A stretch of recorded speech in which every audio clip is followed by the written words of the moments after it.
नमस्कार दोस्तों, आप देख रहे हैं webmorcha.com और मैं हूं दिलीप शर्मा। भारतीय मौसम विभाग यानी IMD ने इस हफ्ते पूर्वी और पूर्वोत्तर भारत के लिए बड़ा अलर्ट जारी किया है। अगले कुछ दिनों में यहां भारी से भारी बारिश की संभावना जताई गई है। कई राज्यों में ऑरेंज और रेड अलर्ट जारी किए गए हैं। ऐसे में ज़रूरी है कि आप जाने कि किन किन इलाकों में मौसम का असर सबसे ज़्यादा होगा और किन किन बातों का ध्यान रखना जरूरी है। सबसे पहले बात करते हैं उप हिमालयी पश्चिम बंगाल और सिक्किम की। मौसम विभाग के मुताबिक यहां 9 और 10 सितंबर को कई इलाकों में भारी से भारी बारिश दर्ज की जा सकती है। पहाड़ी और नदी किनारे के इलाके पहले से ही संवेदनशील है, इसलिए लोगों को सावधानी बरतने की सलाह दी गई है। भूस्खलन और बाढ़ जैसी स्थिति से इनकार नहीं किया जा सकता।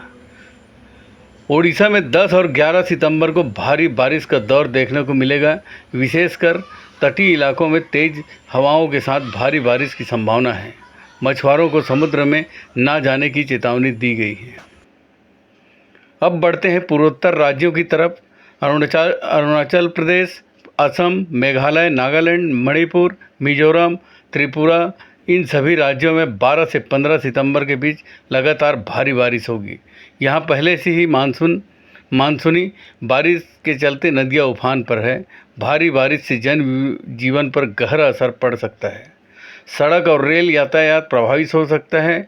IMD ने यहाँ ऑरेंज अलर्ट जारी किया है, जिसका मतलब है कि स्थानीय प्रशासन और जनता दोनों को पूरी तरह अलर्ट रहना चाहिए। बिहार और झारखंड में भी इस हफ्ते बारिश का असर देखने वाला है। मौसम विभाग के मुताबिक यहां 11 से 14 सितंबर के बीच कई जिलों में भारी बारिश दर्ज की जा सकती है। किसानों के लिए यह बारिश जहां खरीफ फसलों के लिए फ़ायदेमंद हो सकती है, वहीं निचले इलाकों में जल भराव की समस्या खड़ी हो सकती है। तो कुल मिलाकर देखा जाए तो पूर्वी भारत के लगभग सभी बड़े राज्यों पर इस हफ्ते भारी बारिश के आसार रहेगा। विशेषज्ञों का कहना है कि यह बारिश मानसून की आखिरी बड़ी लहर साबित हो सकती है। IMD ने लोगों से अपील की है कि वे बेवजह यात्रा ना करें, खासकर पहाड़ी और नदी वाले इलाकों में प्रशासन की ओर से जारी अलर्ट पर ध्यान दें और सुरक्षित जगहों पर रहें। साथ ही किसानों को सलाह दी गई है कि वे अपने फसलों और भंडारण को बारिश से बचाने के लिए उचित इंतजाम करें। तो दोस्तों, ये थी हमारी आज की बड़ी खबर। पूर्वी और पूर्वोत्तर भारत में भारी बारिश का अलर्ट है। अगर आप इन राज्यों में रहते हैं तो सतर्क रहें। यहाँ सुनिए भारतीय मौसम विभाग ने क्या कहा। देखिए, जो नॉर्थ वेस्ट इंडिया की हम बात करें तो जो कि अभी कुछ दिनों पहले तक बहुत एक इंटेंस रेनफॉल स्पेल हमें देखने को मिल रहा था, तो अभी अनुमान हमारा यही है कि जो नॉर्थ वेस्ट इंडिया है पर्टिकुलरली वहां पर अगले एक सप्ताह के दौरान कुछ बहुत ज्यादा रेनफॉल एक्टिविटी होने की संभावना नहीं है। हालांकि जम्मू कश्मीर में डे 4 में यानी कि 14 तारीख के आसपास एक दिन आइसोलेटेड हैवी रेनफॉल एक्टिविटी हो सकती है। हिमाचल प्रदेश में 13-14 तारीख को, वहीं उत्तराखंड में भी 12 से लेकर के 14-15 तारीख तक कुछ एक स्थानों पर आइसोलेटेड हैवी रेनफॉल एक्टिविटी हो सकती है, पर ऐसा कुछ बहुत ही इंटेंस रेनफॉल एक्टिविटी अभी एक्सपेक्टेड नहीं है। अगर प्लेन हरियाणा, उत्तर प्रदेश, ये इधर क्या स्थिति रहेगी?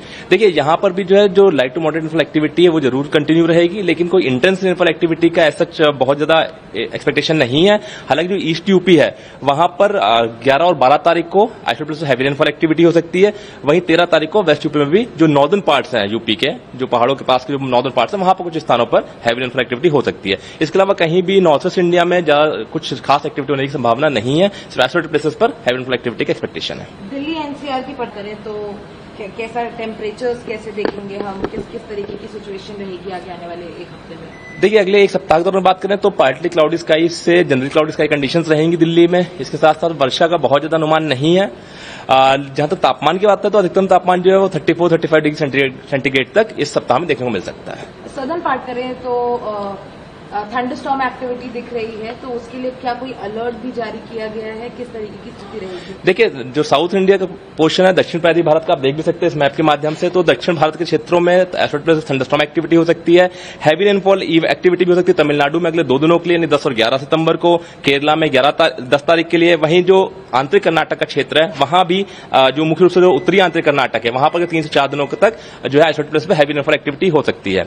वहीं मुख्य रूप से हम देखेंगे तो पूर्वी भारत और पूर्वोत्तर भारत में जो रेनफॉल की एक्टिविटी है वो बढ़ सकती है, जहां अगले एक सप्ताह के दौरान heavy to very heavy rainfall activity होने की संभावना है। अगले 2 से 3 दिनों के दौरान हैवी रेनफॉल और उसके बाद आइसोलेटेड प्लेसेस पर वेरी हैवी रेनफॉल एक्टिविटी भी हो सकती है। इसको देखते हुए आज भी देख सकते हैं सिक्किम का जो क्षेत्र है वहां पर वेरी हैवी रेनफॉल को अलर्ट को देखते हुए ऑरेंज अलर्ट भी इशू किया गया है। सिक्किम के अलावा और इशू नहीं किया गया है। बाकी ये येलो अलर्ट है जहां पर heavy rainfall activity thunderstorm activity हो सकती है, बट ऑरेंज अलर्ट आज के लिए सिर्फ सिक्किम सब हिमालयन वेस्ट बंगाल और सिक्किम मेट्रोलॉजिकल सब डिवीजन में है।